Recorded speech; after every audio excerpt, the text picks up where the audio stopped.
Bon alors comme je l'ai dit dans le dernier Garage Talks, j'avais plus de trucs à dire, mais j'ai gardé le spiel court. Faut voir que quand je sors un Garage Talk qui fait 20-25 minutes, j'ai à peu près 60-70 minutes de rush. Les rushs, c'est les clips qui sortent de la caméra sans qu'on les ait coupés. Et plus un rush est long, plus il est long à dérusher et ensuite à monter. Donc c'est pour ça que j'ai abordé que des trucs en surface. C'est pour ça que j'ai évoqué le côté artificiel de la course et que j'ai aussi clarifié ma take sur le moteur Mercedes. Nuancé aussi le fait que le moteur n'est pas le power unit. Hein, le moteur, c'est une pièce du power unit. Bon, j'ai pas masqué que à froid, la facticité de la course m'a beaucoup déçu et que même si c'est préférable à une procession, quelque part, ça me convient pas non plus. Je vous ai aussi demandé si dans le cadre du sport, c'était selon vous pertinent de devoir suspendre son incrédulité quant au dépassement, parce que dans ce cas, qu'est-ce qui est du spectacle et qu'est-ce qui n'en est pas. Mais ce qui me manquait surtout, c'était de parler des potentiels changements que la FIA pourrait faire et de soulever quelques problèmes qu'on a avec le règlement actuel. Je voulais aussi faire une espèce de pré-Grand Prix de Chine, mais je me suis rendu compte que j'étais pas pertinent dans le paragraphe où je parle de ça. Donc encore un Garage Talks en 2 parties, donc ça veut dire plus court, donc ça veut dire moins de pub, mais je préfère vous filer un truc genre qui me rapporte moins et qui est plus intéressant à écouter que toute une dernière section qui est là juste pour faire la Chine, et puis derrière, gratter 10 balles d'AdSense en plus. En parlant de fric, si le contenu vous plaît, vous savez qu'ici vous pouvez soutenir la chaîne. Le like, le commentaire, le partage, envoie cette vidéo à ta daronne. Si vous voulez soutenir financièrement, vous pouvez utiliser le code Clippy chez Oli Energy pour 10% de réduction, parce que pour moi ça me fait 10% de commission. Ça aide de fou. Là on déménage, on a besoin.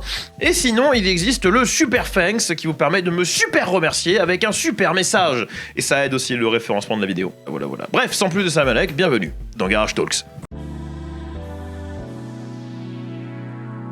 À la seconde où ce règlement il a été mis sur la table, on a eu des plaintes, tout le monde est allé au commissariat, fait oui, c'est pas acceptable. Hein. Verstappen en pointe, hein, on porte étendard et qui lui risque pas de changer d'avis. Si il est vrai que ce règlement fait plein de choses mal, il fait aussi quelques trucs bien, genre le poids des voitures, pas dans la bonne direction, la taille, c'est pas la taille qui compte, la taille. Mais là, il y a des points qui commencent à être soulevés par certains teams principaux, notamment Andrea Stella, comme dangereux. Il y a eu 2 crashs ce week-end qui ont uniquement eu lieu à cause de problèmes software au niveau des moteurs. Dans une moindre mesure, on pourrait parler du crash de Kimi aussi.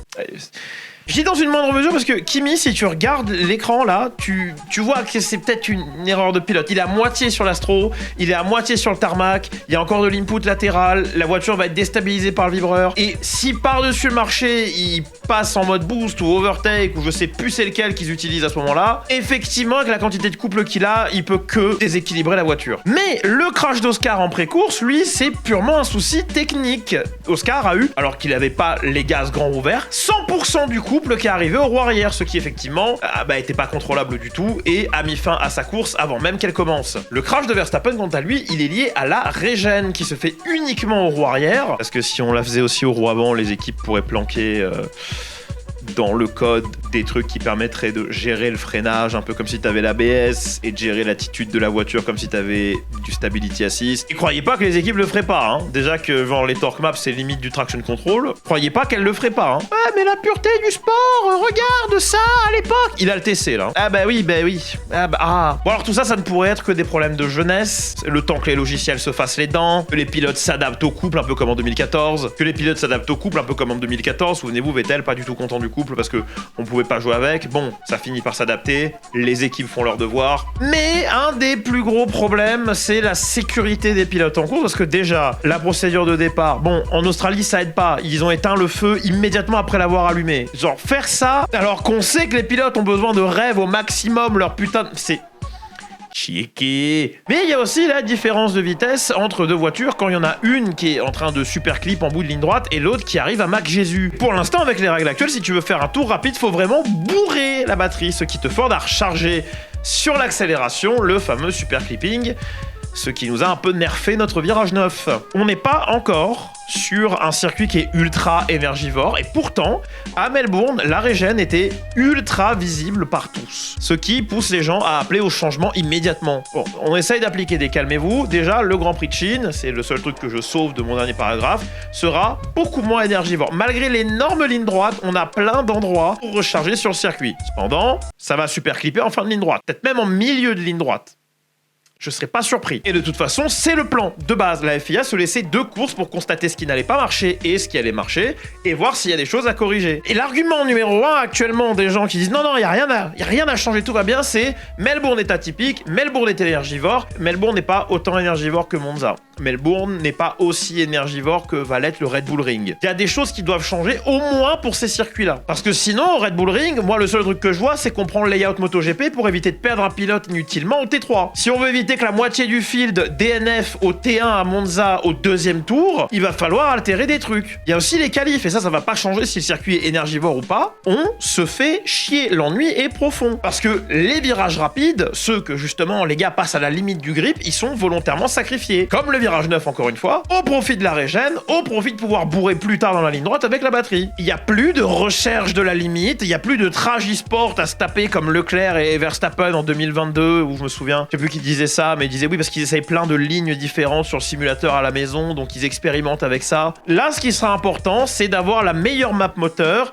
et d'exécuter le tour à la perfection, ce qui veut dire lift au bon moment, au lieu de point de braquage, point de corde au millimètre près avec un timing d'enculé, la différence va se faire à celui qui sait qui lift au meilleur moment. Vous voulez simuler un tour qualif en 2026, c'est très simple, vous allez sur Formula One, vous lancez le jeu en mode carrière, si vous arrivez à... parce que faut se taper la fan zone avant, et vous faites un programme sauvegarde d'essence, je sais plus comment il l'appelle en français. Voilà, ça c'est une superbe émulation d'un tour qualif cette année. Voilà. En course aussi, tu te retrouves du coup à avoir des pilotes qui sous-conduisent de fou, ce qui a un peu nullifié la strat pneumatique. C'était super que Mercedes n'ait pas du tout tapé dans ses gommes la semaine dernière. Les pit stops se sont pas réglés à l'affaire de qui avait la meilleure strat, c'est juste de qui c'est qui s'est arrêté au meilleur moment. Il n'y a plus vraiment d'emphase sur la gestion de est-ce qu'on se crée un offset de pneus, est-ce qu'on décide de s'arrêter 2 fois. Non, il n'y a pas d'intérêt. Il y a un truc qui est très bien par contre, c'est que versus l'an dernier, le mec qui est premier au T1, il peut plus juste consolider sa position et il est quasiment sûr d'avoir gagné. Parce que trop souvent, c'était le cas, ça, l'an dernier. Mais le gros problème, on en revient là, c'est aussi que les dépassements qui se font, ce qui fait que Charles garde pas sa P1, c'est pas des dépassements qui se font à la bravoure. C'est pas en créant un delta de perf, en tapant dans les pneus, en étant le meilleur pilote ce jour-là, avec la meilleure voiture ce jour-là. C'est créer un delta de perf avec la batterie, ce qui donne cette espèce de yo-yo dont la FOM est très très friande apparemment. Ils se sont fait community note une 2e fois depuis la dernière vidéo, c'est incroyable. Après ça, je vous le dis maintenant, le yo-yo là, dans 2 mois c'est fini. Allez, 3 max. Parce qu'à un moment, il y aura une méta. Il y aura une manière d'opérer qui aura été compris par les équipes. Et tout le monde s'y pliera ou l'altérera légèrement parce qu'ils peuvent pas la faire marcher avec ce qu'ils ont. Et on va se retrouver avec des courses de gestion sans dépassement. Voilà. Et ça, c'est pas une prédiction de Stradaclip. Ça, c'est une promesse Clip. Et ce qui m'emmerde, c'est que ça va mener au gâchis du meilleur règlement aéro qu'on a eu depuis... j'ai presque envie de vous dire 2014. Non, parce que 2014, on est d'accord, domination Mercedes parce que c'était très power unit orienté. Mais en termes d'aéro, on avait des trucs qui étaient petits, on avait des trucs où il y avait beaucoup de couples, on avait des voitures qui étaient nerveuses. Et moi, j'aime bien cette gêne de bagnole là, typiquement avec le règlement aéro. Techniquement, il est arrivé en 2009 et ça, c'est la fin de ce règlement aéro là. On avait décidé de lisser les sols et de réduire l'efficacité aéro des bagnoles, ce qui est pas une mauvaise chose. C'est bien en Formule 1 qu'on réduise l'efficacité aéro, ça donne des courses plus proches. Mais putain, vous vous rendez compte? Je pense qu'on aurait les moteurs de l'an dernier dans ces voitures là, on ferait la fête là. On serait en train de célébrer une super première course. Bon, doom and gloom, c'est pas la fête au village, mais tout problème est une opportunité en attente de solution. Alors, qu'est-ce qu'on peut faire? Bon, selon Nicolas Tombazis, ils ont des as dans leurs manches. À la FIA. Clippy du montage, tu peux me rajouter genre une carte dans la main, comme ça c'est comme si j'étais dans Now You See Me. Bon, ils ont plusieurs pistes. La première, et puis la merde, c'est juste d'ajuster le super clipping pour permettre au pilote de recharger plus fort et plus tard. Ce qui veut dire qu'en gros, au lieu de lift 1 heure avant le virage 9, on liftera que 45 minutes avant. Et en soi, ça atténue le problème, ça le règle pas. Sinon, on pourrait tout simplement réduire la puissance maximum déployable sans ajuster la quantité d'énergie qu'on peut régénérer. Et effectivement, si on déploie moins mais qu'on recharge tout autant, au niveau de la gestion, on n'aura peut-être plus le problème qu'on a actuellement et on pourra pas, ou on n'aura pas besoin plutôt de lift en fin de ligne droite. On n'aura peut-être pas besoin de gérer autant, on n'aura peut-être pas besoin de super clipping, mais ça veut dire perdre énormément de perf global. On parle d'une seconde au tour plus lent au minimum, ce qui selon moi est pas très grave, c'est une lenteur, oui, supplémentaire, mais ce sera une lenteur constante. Pour nous, viewers, changera pas grand-chose. Et là, pareil, ça atténue un problème, ça le règle pas. Il y a aussi eu des discussions sur le split élect thermique et juste non.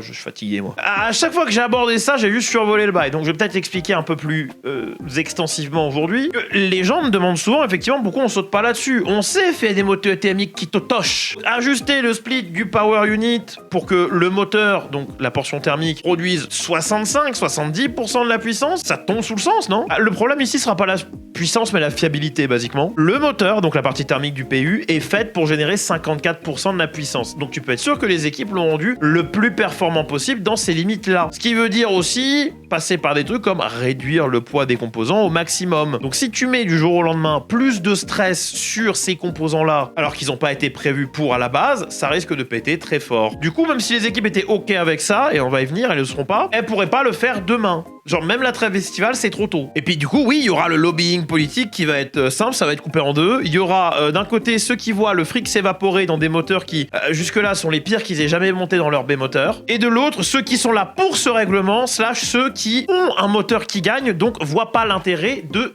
changer quoi que ce soit. On aura donc un parti qui va demander un split thermique ultra déraisonnable, une autre qui va pas vouloir bouger et puis qui va donner de bonne foi un pauvre 2 ou 3%. Et la FIA, ils vont arriver, ils vont faire pom pom pom pom et ils vont dire voilà, on a un compromis. Et le compromis sera merdique. Pour tout le monde, pour nous, pour eux. Ils vont proposer un truc qui va mettre personne content, on va retrouver un split qui atténuera le problème, mais ne le réglera pas. Mais bon, vous savez ce qu'il faut à ces moments-là, il faut que je remette ma cape de dieu empereur du sport, comme dans les deux vidéos, ma vision à moi, mais dans une réalité parallèle où je n'ai pas convaincu tous les constructeurs d'utiliser des blocs disponibles dans le civil. Genre ouais, c'était ça vous regarderez la vidéo en entier, mais basiquement mon spiel c'était je veux que le bloc vienne effectivement uniquement du civil, peut être construit comme ils veulent tant que le bloc vient du civil. Voilà, rien à foutre. Tu veux le V16 de la Zeta, très bien. Enfin non, pas très bien parce que du coup il est plus produit, mais vous voyez ce que je veux dire. Bref, on m'aura dans une position de pouvoir incontesté, je suis capable de racheter la FIA et la FOM, je fais rien. En tout cas, cette année, je ferai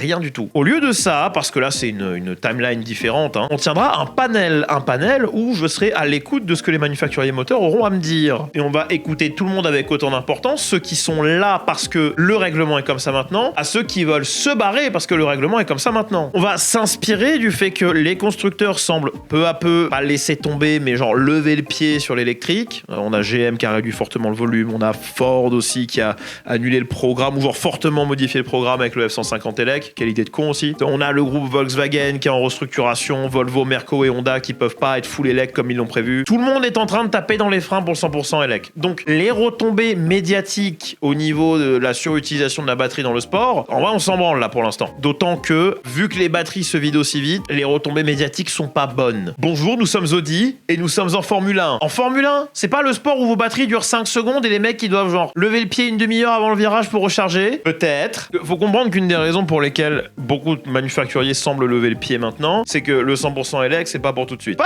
parce que c'est une technologie de merde, genre en soi, je pense que la voiture électrique a sa place, mais c'est parce que c'est une technologie qui malheureusement coûte trop cher et qui est un peu, aux yeux du grand public, forcée sur leurs genoux. Et comme le grand public, en général, il achète plus sa voiture à combien elle me coûte et combien elle va me coûter sur le long terme, et non pas à quel point ça va vraiment aider la planète. Soit dit en passant, il y a peut-être d'autres secteurs sur lesquels se focaliser si vous voulez sauver la planète des émissions de CO2. Bref, tout ça pour dire que actuellement l'hybridation a plus le vent en poupe que le full élect. Donc, peut-être serait malin de revenir sur une hybridation existante en Formule 1, genre avoir des batteries, oui, mais pas nécessairement avoir une grosse portion de la com qui tourne autour de on est 50% élect, 46, mais 50%. Ah, grand succès. Bref, est-ce qu'on reviendrait pas à un V8 Atmo avec le Kers, parce que ça ferait plaisir aux fans, on se ferait moins community note la gueule, il y aurait quand même des retombées positives médiatiques autour de l'hybridation, et que les ultra puristes nous lâcheraient un peu la bride parce qu'on aurait une formule moteur plus pure, plus appréciée, et le grand public, lui, il s'en branlerait parce que le grand public, il se branle de tout tant que tu le lui présentes bien. Bref, tout ça pour en revenir sur une formule moteur qu'on avait quand je pouvais encore regarder la Formule 1 sur Antenne Réunion. Bref, ce que vous devez retenir, qui est tangible, c'est que peu importe les solutions court terme, elles vont pas régler tous les problèmes, et qu'à mon avis, ça va rester comme ça un long moment, là, le shit show. Que cette saison va du coup être ultra chaotique et pas les autres, et embrassez le chaos. Soyez là pour les surprises. Et je sais, votre équipe préférée elle a un moteur de merde. Ouais. Ou pire encore, votre équipe préférée a l'air de pouvoir se battre avec Mercedes, mais c'est juste parce que Mercedes a décidé de pour l'instant pas révéler à quel point ils peuvent rouler sur la gueule à tout le monde. Ils ok. Prenez du recul, essayez d'aimer le sport et d'être là pour toutes les surprises, d'être là pour tous les moments chaotiques qu'on va vivre cette année. Comme disait le poète, la roue tourne finit toujours par retourner. Et du reste, ce sera, quoi qu'il arrive, très intéressant à suivre. Cet Eclipse extrêmement fatigué, la bouche super sèche. Suivez-moi partout, sauf dans la rue. Surtout sur Twitch, comme ça, genre on peut générer du revenu supplémentaire. L'argent, piquer le fric à Jeff Bezos. Puis voilà, j'ai du taf, j'ai des choses à faire. Je vous fais beaucoup de bisous. C'était Eclipse d'Aclip. Bisous. Ouh, il est fatigué ce soir. Ouh là là. Bref, c'était Eclipse d'Aclip. Bisous.